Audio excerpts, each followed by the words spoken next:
জয় students, আজিৰ ক্লাছত আমি ক্লাছ 9 অসমীয়াৰ লেসন নম্বৰ 12 টো চাম, যাৰ নামটো আছে লোক সংস্কৃতি। এইটো লিখিছে নবীন চন্দ্ৰ শৰ্মাই। ঠিক আছে, নবীন চন্দ্ৰ শৰ্মাই এইটো লিখিছে এই লোক সংস্কৃতিৰ বিষয়। ইয়াতে আমাৰ গোটেই কালচাৰ বিষয় লিখা আছে, ইয়াতে ক'ত কি কেনেকুৱা গান চান আছে এইখিনি গোটেইখিনি আছে ইয়াতে। তাৰপিছত আমাৰ গোটেই ধৰ্মীয় গীত কেনেকুৱা গীতবিলাক আছে উদাহৰণ দিছে, যেনেকে চিয়া বা দেৱবিচাৰ গীত, জিকিৰ, বিহু গীত নহয়, হুঁচৰি গীত, বিয়া গীত, এইবোৰ চব ধৰণৰ গীতবিলাক আছে। তাৰে পিছত আছে আপোনাৰ হাবাইয়া চটকা, তাৰপিছত নিচুকনিৰ গীত, তাৰপিছত মালিকা হাইদাংগী, তাৰপিছত মণিৰাম দেৱানৰ গীত, তাৰপিছত লোককথা বা সাধু কথা, তাৰপিছত প্ৰবচন, সাঁথৰ, এইবিলাক চব আমাৰ ইয়াতে দিয়ে আছে। কেইটামান তাৰ উত্তৰবিলাকো দি আছে, যাক কল ঘটি বুলি কোৱা হয়। গতিকে এইবিলাক চব আমাৰ কি বুলি কয় সংস্কৃতিৰ কথাত আহি যায়, লোক সংস্কৃতিৰ কথাত বহুত লেখত তাৰপিছত পৰিচয় দিয়া আছে শৰ্মাৰ বিষয়। তাৰে পিছত আমাৰ ডক্টৰ শৰ্মাৰ বিষয়ে পৰিচয় দিয়া আছে। তাৰে পিছত আমাৰ অলপ ৱাৰ্ড মিনিংছ দিয়া আছে, শব্দাৰ্থবিলাক হা। আৰু তাৰে তলত আহিছে আমাৰ কুৱেশ্যন আনচাৰ। এতিয়া কুৱেশ্যন আনচাৰ মই প্ৰভাইড কৰিম আজিৰ ক্লাছত। But before starting my class, welcome to my YouTube channel exam Jyoti. And now let's start the class. প্ৰথম কুৱেশ্যনটো দিয়া আছে, লোককৃষ্টিৰ সাধাৰণ উত্তৰণক কি বুলি কোৱা হয়, হয়নে? চ' লোককৃষ্টিৰ সাধাৰণ উত্তৰণক লোক সংস্কৃতি বুলি কোৱা হয়। ঠিক আছে, কি বুলি কোৱা হয়? লোক সংস্কৃতি। ঠিক আছে, তাৰে পিছত কি দিছেনো, লোক সমাজত কোন সময়ৰ কথা অধিক সমাদৰ হয়? চ' আপোনাৰ আনচাৰটো হ'ব লোক সমাজত কোন কি বুলি কয় পুৰণি দিনৰ। ঠিক আছে, পুৰণি দিনৰ কথা অধিক সমাদৰ হয়। অকে, নেক্সট আপোনাৰ প্ৰশ্নটো কি কৈছে, লোককৃষ্টি কাক বোলা হয়, নহয় কাক কোৱা হয় লোককৃষ্টি? লোক বা জনৰ আচাৰ অনুষ্ঠান, গীত পদ, নৃত্য, নাচ, খোৱা লোৱা, পিন্ধা উৰা হা, পূজা উপাসনা, ৰীতি নীতি, উৎসৱ অনুষ্ঠান, খেলা ধূলা আদিৰ সমষ্টিকে কি বুলি কোৱা হয়? লোককৃষ্টি বুলি কোৱা হয়। ঠিক আছে, তাৰে পিছত কি দিছেনো, আপোনাৰ লোক সংস্কৃতিৰ দৃশ্যমান দিশক কি বুলি কোৱা হয় হা।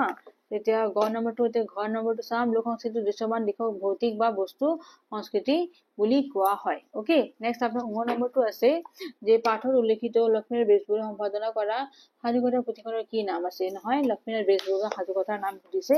চ' সেইটো হৈছে লক্ষ্মীৰ বেশভূষা সম্পাদন কৰা সাধুকথাৰ পুথিখনৰ নাম হৈছে কিনো বুঢ়ী আইৰ সাধু হা, বুঢ়ী আইৰ সাধু। ঠিক আছে, নেক্সট আমি কুৱেশ্যন নম্বৰ 2 চাম। 2 নম্বৰ প্ৰশ্নটো কি সুধিছে, লোক সমাজ সম্পৰ্কে কিছুমান লোকত্ববিদে দিয়া কি ধাৰণা গ্ৰহণ কৰিব নোৱাৰি বুলি লেখকে কৈছে হা। আৰু এই ধাৰণা গ্ৰহণ কৰিব নোৱাৰা কাৰণ কি আছে, এইখিনি চাব দিছে। ইয়াৰে আনচাৰটো অলপ দীঘলা হ'ব হা। আনচাৰটো চাই এতিয়া, লোক সমাজ সম্পৰ্কে কিছুমান লোকত্ববিদে মত আগবঢ়াইছে আৰু লোক সমাজক কোনো লোকতত্ত্ববিদে সমাজৰ নিম্ন স্তৰৰ বুলি ক'ব খোজে। সিহঁতক মানে কেইজন মানুহ নিম্ন স্তৰ বুলি ক'ব খোজে, আৰু কিন্তু এনে ধাৰণা গ্ৰহণ কৰিব নোৱাৰে। এইটো যে কিয় আপুনি কাৰোবাক নিম্ন স্তৰ বুলি ক'ব, কোনোবা উচ্চ স্তৰ বুলি ক'ব, এনেকুৱাতো আমাক গডে এনেকেতো আমাৰ ডিভাইড কৰা নাই। গতিকে সেইকাৰণে এইটো আমি কেতিয়াও গ্ৰহণ কৰিব নোৱাৰো। অকে, বিজ্ঞানসন্মত দৃষ্টিভংগী হলে যে কোনো এখন সমাজ উচ্চতৰ হ'ব আৰু তাৰ বিপৰীতে লোক বা ইয়াৰ সমাজক নিম্ন স্তৰ বুলি হ'ব লাগিব, সেই তাৰ কোনো কথা নাই, হয়নে?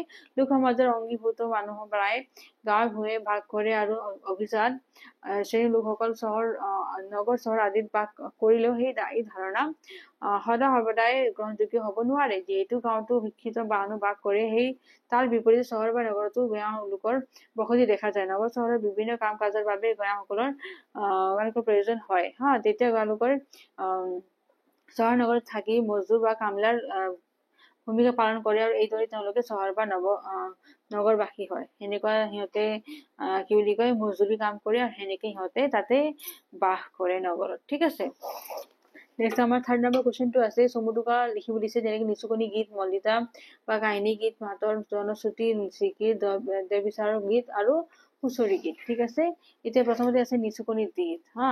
চ' চমুটোকা লিখো এতিয়া নিচুকনি গীত। লোক সাহিত্যৰ এটি ভাগ হৈছে নিচুকনি গীত। নিচুকনি গীত হ'ল আপোনাৰ ল'ৰা ছোৱালী উমলোৱা আৰু নিচুকোৱা গীত। ঠিক আছে, সেইবোৰক ঠাইৰ নামো বোলা হয়, হয়নে? আৰু মিঠা কোমল সুৰৰ গীতবোৰৰ যোগেদি শিশু মনক এনে এখন দিশলৈ লৈ যোৱা হয় য'ত মানে দ্ৰুতৰ ব্যৱধান নাই, আৰু যি বিচাৰে তাকে পায়, হয়নে? শিশুৰ মনে যুক্তিৰ সূত্ৰত ধৰি গতি নকৰে, সেইকাৰণে এই গতি কথাও যুক্তিৰ ভিত্তিত প্ৰতিষ্ঠিত নহয়। জোনবেলি তৰাই ইয়াত শিশুৰ লগত কথা কয় নৌ উপজোতে 3জনী বৌ হয়, আৰু শিয়ালি মূৰত মৰুৱা ফুল ফুলে, আৰু মনু বহিবলৈ জোনবাই মইনাক বেজি যাচে, হয়নে? আৰু ৰদে বৰষুণে খৰা শিয়ালৰ বিয়াত ঘন চিৰিকাই তামোল কাটে হয়নে নহয় আৰু বসৰীয়া মানত এইবোৰ কথা সংলগ্ন হলেও শিশুৰ মনত প্ৰত্যেক কথা জীৱন্ত সত্য হয় হয়নে নহয় হয় এইবিলাক কথা যিমান কথাবিলাক এতিয়া কোৱা হৈছে হয়নে সৰু ধ্বনিৰে সৃষ্টি কৰা এই অসলংবিতাৰ তাৰে অসংলগ্ন তাতেই ধাই নামবোৰত অনুপম সৌন্দৰ্য নিহিত আছে হয়নে কল্পনা প্ৰবণ বিশ্বাস প্ৰবণ শিশুৰ মনৰ লগত ৰজিতা খোৱাকৈ এই গীতবোৰ ৰচিত হৈছে গৰখীয়া গীতে প্ৰকৃতিৰ ধাইনাম বা নিচুকনি গীতৰ ওচৰ চাপে আৰু উদাহৰণস্বৰূপে এইটো এটা গীত দিয়া আছে যে আমাৰ এই মইনা হবই বাৰীতে বগৰী কবই বাৰীৰে বগৰী পকি সৰিব ভাইটিয়ে বুলিব খাবই নহয় ভাইটিয়ে বুটলি খাবই হা গতিকে এইটো আপোনাৰ কি হৈছে নিচুকনি গীত হৈছে ঠিক আছে নেক্সট আমাৰ আছে মৰিতা বা কাহিনী গীত নহয় এতিয়া মৰিতা গীতটো চাওঁ এই শ্ৰেণীৰ গীতৰ মাজেদি একোটি আখ্যান বা কাহিনী বৰ্ণনা কৰা হয় ইয়াক কাহিনী গীত বা মালিতাও বুলি কোৱা হয় ঠিক আছে এনে গীতৰ আপোনাৰ বীৰতব্যজং বা আদি সাত্ম কাহিনী বা দুঃসাহসিক হা বা অতি প্ৰাকৃত ঘটনা আদিও বৰ্ণিত হয় কিন্তু কৰুণ ৰসে এই এনে গীতৰ কি কৰে প্ৰধান সুৰ দিয়ে হা আৰু বিষয়বস্তুৰ ফালৰ পৰা আপোনাৰ মালিতাক তিনি শ্ৰেণীত ভগাব পাৰি ওকে প্ৰথমতে আছে বুৰঞ্জীমূলক তাৰপিছত আছে আপোনাৰ কিংবদন্তি বা জনশ্ৰুতিমূলক আৰু নেক্সটটো আছে আপোনাৰ কাল্পনিক ঠিক আছে তিনটা ভাগ আছে এই বুৰঞ্জীমূলক মালিতাৰ ভিতৰত নাহৰৰ গীত চিকন সৰিয়হৰ গীত জয়মতী কুঁৱৰীৰ গীত গৌৰীনাথ সিংহৰ গীত আৰু হৰদত্তৰ গীত মণিলাল দেৱানৰ গীত আদি পৰে ঠিক আছে এইবিলাক তাতে সোমাই যায় আৰু কিংবদন্তি বা জনশ্ৰুতিৰ ওপৰত ৰচিত গীতবোৰ হ'ল যেনেকি মণি কোঁৱৰৰ গীত তাৰপিছত ফুল কোঁৱৰৰ গীত তাৰপিছত আপোনাৰ ময়নামতীৰ গীত কমলা কুঁৱৰীৰ গীত আদি এইবিলাক তাতে সোমাই যায় এই গীতবোৰ মাজেদি মনোৰঞ্জনক কাহিনী একোটি বৰ্ণিত হৈছে আৰু কন্যা আপোনাৰ বাৰমাহী মধুমতীৰ গীত শান্তি বাৰমাহী আকৌ জয়ধন বনিয়াৰ গীত আদি কাল্পনিক বা বাৰমাহী গীত বুলি কোৱা হয় হা এনে গীত কৰুণ ৰস প্ৰধান হয় এতিয়া নেক্সট আমাৰ হাতৰ আহি যাব হাতৰটো লিখিম এতিয়া হাতৰটো এতিয়া চমুটোকে লিখাও এতিয়া হাতৰ হৈছে কোনো বস্তুৰ প্ৰকৃত নাম সহজে ক'ব নোৱাৰাকৈ দিয়া অপ্ৰক্ৰিয়া বৰ্ণনা হা এইটো একেলগে দিব ইয়াতে লাইনটো এৰা গ'ল টেকনিচিয়ান মিষ্টেক হৈছে হাতৰ পাণ্ডিত্যতকৈ বুদ্ধিমত্তাৰেহে বেছি পৰিচয় পোৱা যায় সাধাৰণতে সদায় দেখি শুনি অহা বস্তুবোৰ নাম লৈও হাতৰ ৰচনা কৰা হৈছে আৰু জনসাধাৰণৰ কাৰণে হাতৰ বৰ আমোদজনক হয় হা সাধাৰণতে একোটা হাতৰত আপোনাৰ দুষাৰী পদৰ শেষৰ আখৰ মিল আছে নহয় লাষ্টৰ ফালে কি থাকে মিল থাকে হা যেনে আপুনি উদাহৰণ দি দেখুৱাই আছো যেনেকে আপোনাৰ ক আইটিৰ পৰাই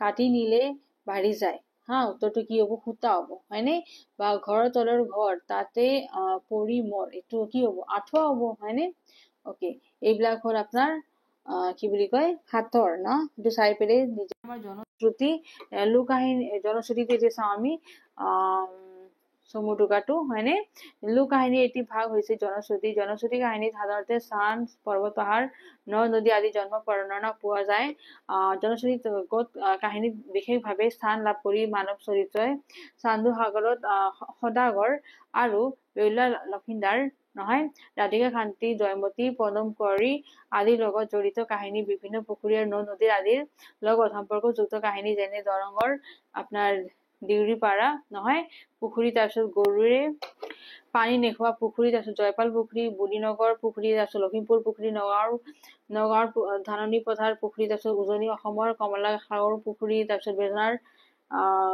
গোহাঁই পুখুৰী আদি এইবিলাক আছে স্থান নাম যেনে আপোনাৰ লংকেশ্বৰ কুকুৰা তাৰপিছত বামদিয়া তাৰপিছত শুৱালকুছি খাৰুপেটীয়া খতৰা বেজেৰা ধুবুৰী আদি নহয় নদী যেনে আপোনাৰ নৈ বৰণৈ তাৰপিছত ভৰলী তাৰপিছত পাগলেদিয়া তাৰপিছত কলং কপিলি আদি এইবিলাক চব নদী নাম হৈ গ'ল তাৰপিছত বড়ো কছাৰী নহয় বড়ো কছাৰী সাংস্কৃতিক প্ৰচলিত জমদুৱাৰৰ জন্ম চন্দ্ৰমালী বীৰগ্ৰসী আদি কাহিনী জনশ্ৰুতিত আখ্যা দিব পাৰি আকৌ ৰাভাসকলক সমাজত পৰম্পৰাগতভাৱে চলি অহা টুকুৰা বুঢ়াৰ কাহিনী নোলোৱা চৰুৱা দাদনৰ কাহিনী আদিয়ে জনশ্ৰুতিগত কাহিনীৰ দাবী পূৰণ কৰিব পাৰে তিৱা দেউৰী তাৰপিছত ডিমাচা কাৰ্বি খাচী জয়ন্তী আদি ভাষাতো জনশ্ৰুতিমূলক কাহিনী কোৱা হয় ঠিক আছে নেক্সট আছে আমাৰ জিকিৰ নহয় জিকিৰসমূহ অসমীয়া সাহিত্যিক নজনা নজ নপমা সম্পদ হয়। এই গীতসমূহ আজান ফকীৰৰ দ্বাৰা ৰচিত আৰু আল্লাহৰ মাতসূচক আধ্যাত্মিক ভাৱ প্ৰদান অসমীয়া গীত হয়। জিকিৰ শব্দৰ অৰ্থ আল্লাহৰ নাম স্মৰণ কৰা হয়। ইছলাম ধৰ্ম সম্পৰ্কীয় সদাচাৰ নীতি আৰু আল্লাহৰ নাম গৌৰৱ আৰু মহাত্মা এই গীতৰ যোগেদি প্ৰকাশ কৰিছে। জিকিৰবোৰত বৈষ্ণৱ নাম কীৰ্তনৰ প্ৰভাৱ, মধুৰ সুৰ, ইছলামীয় ধৰ্মতত্ত্ব, গতিকে ইছলাম ধৰ্ম সম্পৰ্কে সদাচাৰ নীতি আৰু আল্লাহৰ নাম গৌৰৱ আৰু মহাত্মা এই গীতৰ যোগেদি প্ৰকাশ কৰিছে। জিকিৰবোৰত আপোনাৰ বৈষ্ণৱ নাম কীৰ্তনৰ প্ৰভাৱ, মধুৰ সুৰ, ইছলামীয় ধৰ্মতত্ত্ব আৰু অসমীয়া ঘৰুৱা ভাষাৰ মাজত ফাৰ্চী আৰবী শব্দ প্ৰয়োগ লক্ষণীয় বৈশিষ্ট্য। যেনে আপোনাৰ চিন্তা হেৰা, মোৰ মন আল্লাহৰ নামত, ভজা হেৰা, মোৰ মন গুৰুৰ পাৱত, নহয় চোৱা চোৱা যিসকল ভেলৰ ভেলাই, এইবিলাক গান কি জিকিৰত সোমাই যায়। ঠিক আছে। নেক্সট আছে আমাৰ দেহ বিচাৰৰ গীত। দেহ বিচাৰৰ গীতবোৰ আধ্যাত্মিক আৰু ভাৱব্যঞ্জক হয় আৰু দেহতে যে 14 ব্ৰহ্মাণ্ড, নহয় ব্ৰহ্মাও আছে আৰু ই যে ব্ৰহ্মাৰ এটি ক্ষুদ্ৰ সংকৰণ, সেই কথাই আপোনাৰ দেহ বিচাৰ গীতৰ প্ৰতিবাদ্য বিষয় হয়। ঠিক আছে। কেতিয়াবা সংসাৰৰ নদীৰ পাৰি দিয়া নাৱৰ লগত, কেতিয়াবা 9খন দুৱাৰযুক্ত নগৰৰ লগত দেহক তুলনা কৰি দিয়া দেখা যায়, নহয় কেতিয়াবা তুলনা কৰি দেখুৱাই দিয়ে। আৰু এই দেহ বিচাৰৰ গীতবোৰ আপোনাৰ কি হয়, ৰূপাত্মক হয়। ৰূপৰ সহায়ত আপোনাৰ আধ্যাত্মিক তত্ত্ব সহজভাৱে বুজাবলৈ চেষ্টা কৰিছে। যেনেকৈ উদাহৰণস্বৰূপে হ'ল আপোনাৰ বৈকুণ্ঠিক আছিল দেৱৰ দামে গলা, আহিল আপোনাৰ ভাৰতক নামি, নহয় ভাৰতক নামি, তাৰপিছত পূবলৈ আগকৈ পশ্চিমলৈ ঘূৰিকৈ মেৰুৰে মূৰতে থপা, হয়নে? এইটো আমাৰ কিহত পৰি যাব, দেহ বিচাৰ গীত হৈ যাব। ঠিক আছে। তাৰ পিছত আছে আপোনাৰ হুঁচৰি গীত। হুঁচৰি গীতটো চাই এতিয়া। হুঁচৰি গীত বিহু গীতৰ অনুৰূপ মাথো নহয়। হুঁচৰি গীত আপোনাৰ মানুহৰ ঘৰে ঘৰে গাই পইচা, ফুলাম, গামোচা আদি লোৱা হয় আৰু এনে গীত আপোনাৰ আশীৰ্বাদ সূচক আৰু মাৰ্জিত ধেমালিৰে পূৰ্ণ হয়। ঠিক আছে। আৰু এই গীতবোৰ আপোনাৰ ত্ৰিপদী আপোনাৰ ছন্দত ৰচিত আৰু প্ৰত্যেকটা স্বৰক আপোনাৰ স্বয়ং সম্পূৰ্ণ হয়। যেনেকৈ উদাহৰণস্বৰূপে আপোনাৰ কি হ'ব, দেউতাৰ গৰ্ভৰে ঘৰ দেখোতে ভয়ংকৰ, শৰণ খেৰ মেলিয়ে বাই, মুগাৰে বটিয়া, নখ গাঁথনি, হয়নে, সৰিয়হ পাগৰি যায়, সেইবিলাক আপোনাৰ কিহত পৰি যাব, হুঁচৰি গীতত পৰি যাব। ঠিক আছে। গতিকে গীতৰ যিমান চমুটোকে দিব লগা আছে মই অলপ অলপ কৰি দি দিছো, ধুনীয়াকে লিখি ল'ব। ঠিক আছে। ইয়াৰ পিছত আমাৰ কুৱেশ্যন 4টো চাবচোন আপোনালোকে। লোক জীৱন 3টা ভাগত বিভক্ত হৈছে। লোক জীৱন কি তিনিটা ভাগত বিভক্ত, প্ৰত্যেকটা ভাগৰে চমু ভাগ দিয়া, চবৰে চবৰে অলপ লিখিব দিছে। লোক জীৱন আপোনাৰ 3টা ভাগত বিভক্ত। সেই 3টা ভাগ হৈছে আপোনাৰ সামাজিক আচাৰ অনুষ্ঠান, ভৌতিক বা বস্তু সংস্কৃতি আৰু পৰিবেশ কলা। ঠিক আছে। এতিয়া আমি 3টাৰ বিষয়ে অলপ মই আলোচনা দি দিছো, ইয়াতে লিখি ল'ব আপোনালোকে। প্ৰথমতে আছে আপোনাৰ সামাজিক আচাৰ অনুষ্ঠান, নহয় তো মৌখিক আপোনাৰ সাহিত্য আৰু ভৌতিক সংস্কৃতিৰ মাজেৰে পৰম্পৰাগত জীৱন হয় আৰু সমাজ আৰু পৰিয়ালৰ মাজত অনুষ্ঠিত কৃষি বা খেতি বাতি বা জন্ম বীমা মৃত্যু আদি বিষয়ত ৰীতি নীতি আচাৰ ব্যৱস্থা অনুষ্ঠান আদিয়ে সামাজিক আচাৰ অনুষ্ঠান হয়। এইবোৰ প্ৰধানভাৱে আপোনাৰ লোক বিশ্বাসৰ সৈতে জড়িত হয়। সামাজিক আচাৰ অনুষ্ঠান 4টা ভাগত বিভক্ত হয়। যেনে আপোনাৰ উৎসৱ অনুষ্ঠান, অৱসৰ বিনোদন আৰু খেল ধেমালি, লোক ঔষধ আৰু লোক ধৰ্ম। ঠিক আছে। এনেকে এইকেইটাও 4টা ভাগত বিভাগ কৰা হৈছে সামাজিক আচাৰ অনুষ্ঠান। ঠিক আছে। নেক্সট আছে আমাৰ ভৌতিক আৰু বা বস্তু সংস্কৃতি। বা এতিয়া ভৌতিকটো চাওঁ। ভৌতিক আৰু বস্তু সংস্কৃতিটো কি আহি যাব, যেনেকে ভৌতিক বা বস্তু সংস্কৃতি লোক সংস্কৃতিৰ দৃশ্যমান দিশ হয়। জীৱ ধাৰণৰ বাবে আপোনাৰ প্ৰয়োজনীয় সম নিৰ্মাণ নাইবা খোৱা লোৱা বস্তু সামগ্ৰী আদিৰ বন্ধা পৰা প্ৰস্তুতি আদি ভৌতিক সংস্কৃতিৰ অধ্যয়ন সামগ্ৰী হয়। ভৌতিক সংস্কৃতিৰ উপবিভাগ কেইটি হৈছে লোককলা, নহয় লোককলা, তাৰপিছত লোকশিল্প, লোকসংস্কৃতি, তাৰপিছত কলা, আকৌ লোক আৱৰণ আৰু লোক ৰন্ধনৰ প্ৰণালী। ঠিক আছে। গতিকে এইবিলাকত আমাৰ কিহত পৰি যাব, ভৌতিক বা বস্তু সংস্কৃতিৰ ভিতৰত পৰি যাব। ঠিক আছে। নেক্সট আছে আমাৰ লোক পৰিবেশ কলা, নহয়। এতিয়া আমি এইটো বিষয়ে চাম।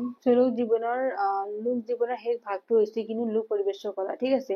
পৰম্পৰাগত আপোনাৰ ভাৱে চালে সংগীত, নৃত্য, নাচ আৰু নাট আদিয়ে লোক পৰিবেশ কলাৰ উপাদান হয়। ঠিক আছে। কোনো এটা আপোনাৰ সাধু কথা কোৱা বা লোকগীত গোৱাকে পৰিবেশন কৰা বুলি কোৱা হয়। এনে ধৰণৰ পৰিবেশন পদ্ধতি এজন বা কেইবাজনো লোকে লোক বাদ্যযন্ত্ৰ বা নৃত্য, পোচাক পৰিচ্ছদ আৰু দৃশ্য বিৱৰণৰ সৈতে ৰূপায়ণ পদ্ধতিৰ তুলনাত আকস্মিক ধৰণৰ হয়। পৰিবেশ কলাৰ পৰিসতে নৃত্য, গীত, বাদ্যযন্ত্ৰ আদি সামৰে।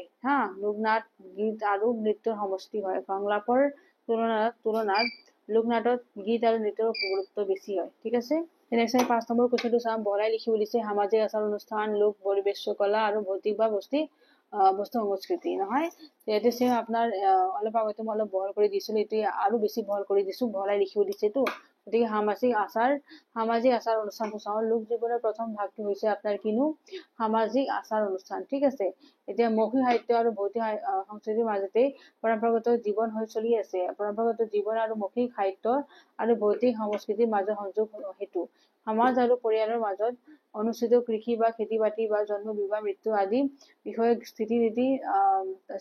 স্থিতিনীতি আচাৰ ব্যৱস্থা অনুষ্ঠান আদি সামাজিক আচাৰ অনুষ্ঠান হয় এইবোৰ প্ৰধানভাৱে কি হয়নো লোক বিশ্বাসৰ সৈতে জড়িত হৈ থাকে হা সামাজিক আচাৰ অনুষ্ঠান 4টা ভাগত বিভক্ত হৈ আছে আকৌ এইটো কি হ'ব উৎসৱ অনুষ্ঠান অৱসৰ বিনোদন আৰু খেল ধেমালি লোকসকল আৰু লোক ধৰ্ম ঠিক আছে এনেকৈ এইটো 4টা ভাগত ভাগ কৰা হৈছে ঠিক আছে ধুনীয়াকৈ লিখি ল'ব এইকেইটাও অসমৰ অজনজাতীয় আৰু জনজাতিসকলে বহুতৰ ভিতৰত কি হয় বিভিন্ন উৎসৱ অনুষ্ঠান পালন কৰা হয় উদাহৰণস্বৰূপে যেনেকৈ বিহু আপোনাৰ বৈহাগু তাৰপিছত বিহু লিগাং তাৰপিছত আপোনাৰ কি আছিল ভেটেলি হুৰি বায়সু তাৰপিছত বসতি মথনি দেউল হুদুম পূজা তাৰপিছত ভেকুলী বিয়া নহয় চমংকাৰ আদি উৎসৱ আপোনাৰ অনুষ্ঠানৰ লগত উৰ্বৰতা যাদু সম্পৰ্কিত হয় ঠিক আছে অসমৰ প্ৰাচীন কালৰ পৰা পৰম্পৰাগতভাৱে বিভিন্ন খেল ধেমালি চলি আহিছে আৰু এইবোৰৰ ভিতৰত আপোনাৰ কি বিলাক আহি যায় টাংগুটি তাৰপিছত চিউ লুকালুকি তাৰপিছত আপোনাৰ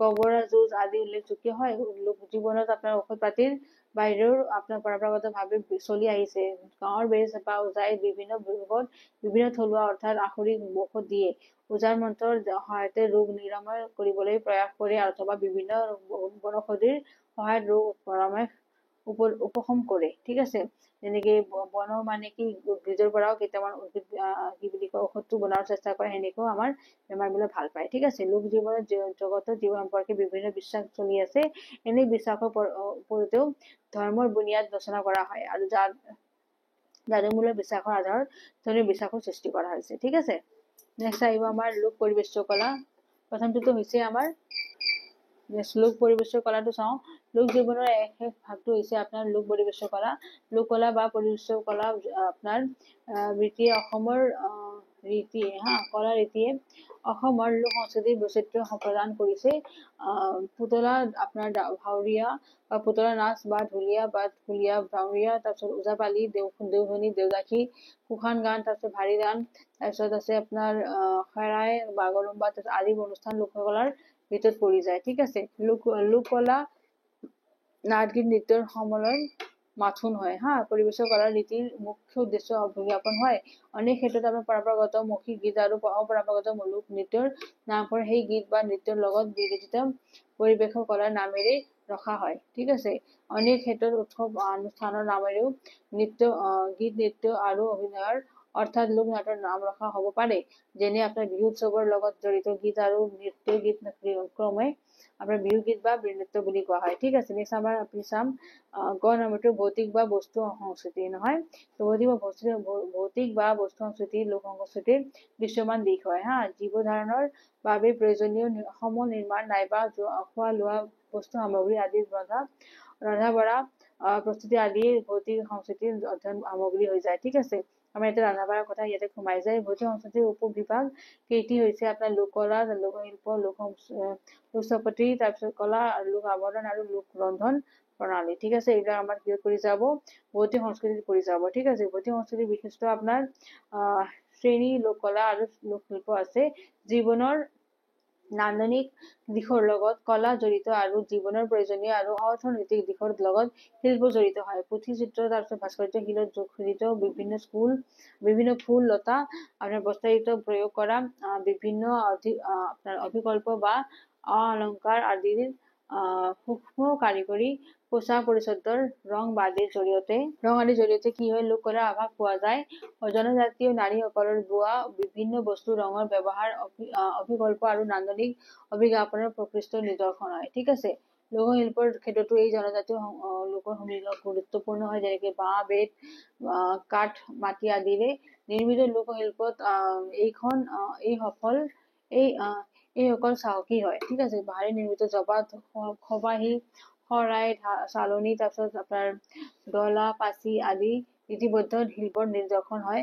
হাতী দাঁতৰ কামত অসমীয়া শিল্পীসকল দক্ষ হয়। ঠিক আছে, লোক সম্পত্তিৰ ক্ষেত্ৰতো এই অঞ্চলৰ জাতি বা জনজাতি উভয়ৰে মাজত সাদৃশ্য ঐক্য আৰু সমত্ব স্পষ্ট হয়।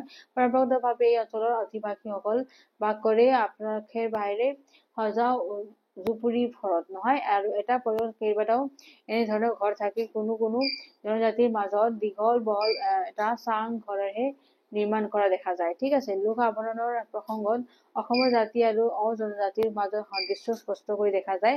কিছুদিন আপোনাৰ আগলৈকে অসমৰ জাতি জনজাতি উভয়ৰে আহি বহুতে ব্লাউজ তাৰপিছত আপোনাৰ চেমিজ আৰু আদি ব্যৱহাৰ কৰা নাছিল, কিন্তু তেওঁলোকে কেৱল দুখন বস্ত্ৰহে ব্যৱহাৰ কৰিছিল। আৰু স্থানীয় শিল্পীয়ে নিৰ্মাণ কৰা সুন্দৰ পিতল বা আদিৰে নিৰ্মিত বিভিন্ন অলংকাৰ আদিয়ে পিন্ধিছিল নহয়। বন্ধন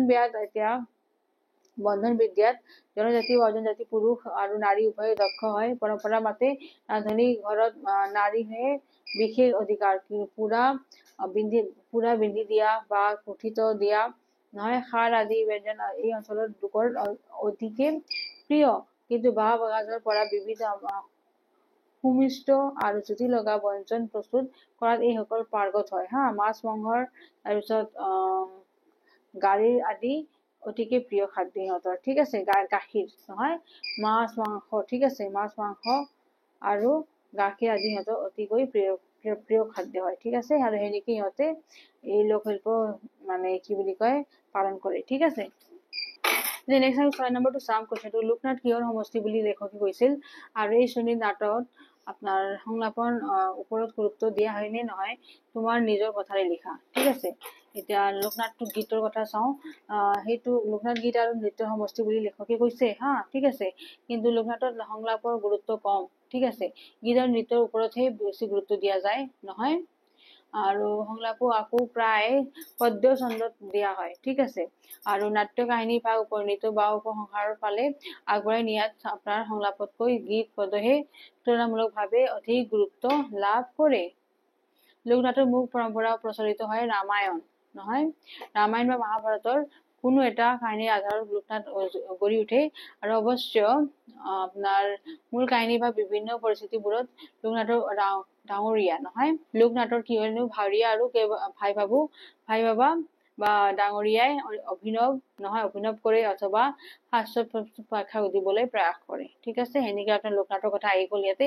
নেক্সট আমাৰ 7 নম্বৰ কুৱেশ্চনটো চাই। এতিয়া 7 নম্বৰ প্ৰশ্নটো কি কৈছে ইয়াতে, যে লোক সাহিত্য কেইটা আৰু কি কি উপভাগত ভগাব পাৰি, ভাগবোৰ নাম লিখিব দিছে লোক সাহিত্যৰ লোক সাহিত্য বা বাচিক কলাক 5টা ভাগত ভাগ কৰি। ঠিক আছে, 5টা ভাগত ভাগ কৰিব পাৰি, আৰু ভাগকেইটাৰ নাম হ'ল, প্ৰথমতে আছে লোক বা মৌখিক কবিতা বা বাচিক কবিতা বা লোকগীত তাৰপিছত আছে গদ্যকৰ্মী সাধুকথা বা লোককথা, তাৰপিছত আছে প্ৰবচন বচন বা লোকোক্তি বা যোজনা বা বৰ্ণন্তৱ। ঠিক আছে, তাৰপিছত আছে আপোনাৰ হাতৰ দৃষ্টান্ত, আৰু লাষ্ট আছে লোকভাষা। ঠিক আছে, এইকেইটা আছে 5টা ভাগ।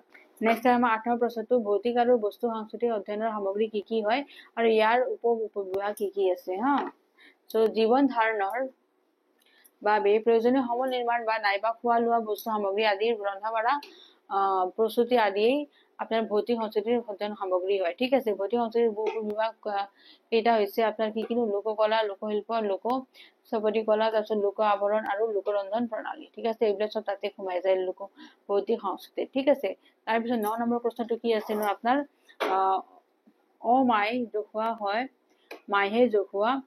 গীতটি কোনে লিখিত ৰূপত দিয়ে, লিখিত ৰূপত কোনে এইটো লিখিছে এই গীতটো। গীতটিৰ ওপৰত আপোনাৰ লিখিছে কোনেনো, ডক্টৰ ভূপেন হাজৰিকাই। ঠিক আছে, তাৰে পিছত আছে আপোনাৰ 10 নম্বৰটো ব্যাখ্যা কৰিব দিছে লোক সংস্কৃতিৰ পুৰণি হেও নতুন, নতুন হেও পুৰণি নহয়। ইয়াতে 2টা মান আছে, আৰু তাৰপিছত আছে সমাজৰ পৰিৱৰ্তনৰ লগে লগে লোক সংস্কৃতিৰো পৰিৱৰ্তন ঘটে।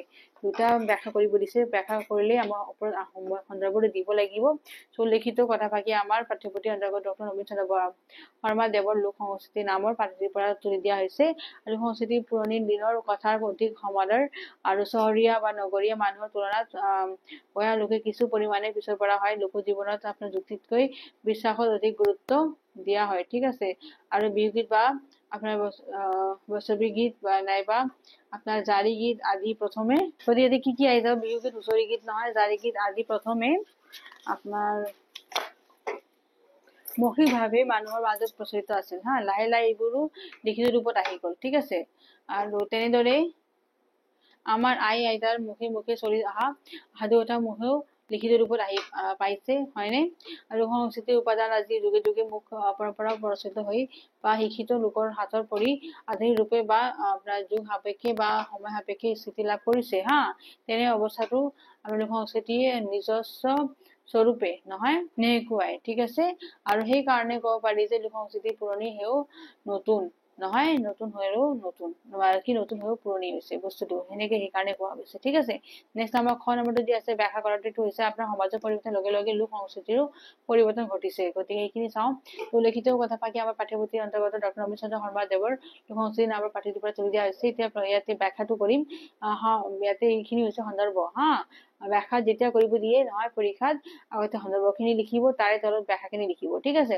এতিয়া ব্যাখ্যাটো মই দি আছো সমাজৰ পৰিৱৰ্তনৰ লগে লগে লোক সংস্কৃতিৰ পৰিৱৰ্তন ঘটে পৰিৱৰ্তিত সমাজৰ লোক সংস্কৃতিয়ে দ্বিতীয় অস্তিত্বৰ জীয়াই থাকে হা প্ৰথম অৱস্থাত বিহুগীত চাৰিগীত আদি মৌখিক ৰূপত আমাৰ সমাজত প্ৰচলিত আছিল কিন্তু সময়ৰ পৰিৱৰ্তনৰ লগে লগে এই বিহুগীত হুঁচৰি গীত জাৰি গীত আদিয়ে লিখিত ৰূপ পাইছে নহয় তেনেদৰে আমাৰ আইতাৰ মুখে মুখে চলি অহা সাধুকথাসমূহ লিখিত ৰূপত আহি পাইছে হয়নে আৰু লোক সংস্থা উপাদান আজি যুগে যুগে সমাজৰ পৰিৱৰ্তন লগে লগে পৰিৱৰ্তন হৈ আহিছে গতিকে চব বস্তু পৰিৱৰ্তন হৈ আছে গতিকে এইবিলাকো পৰিৱৰ্তন আহিছে হয়নে এতিয়া আমাৰ তাৎপৰ্য ব্যাখ্যা কৰা হ'ল এতিয়া নেক্সট আমাৰ গ্ৰামাৰ প্ৰশ্ন আহিব যে এতে মূৰ্ধন্য ণ আৰু মূৰ্ধন্য ষটো কিয় ব্যৱহাৰ কৰা হৈছে যেনেকৈ কৃষি অনুষ্ঠান ধাৰণ আহৰণ হা তেনে চাবচোন কৃষিটোত আপোনাৰ মূৰ্ধন্য ষ ব্যৱহাৰ কৰা হৈছে নহয় কি হৈছে অ আ বিভিন্ন অন্য স্বৰবৰ্ণ হয়নে আৰু ক অথবা বৰ কাৰৰ পিছত কি হয়নো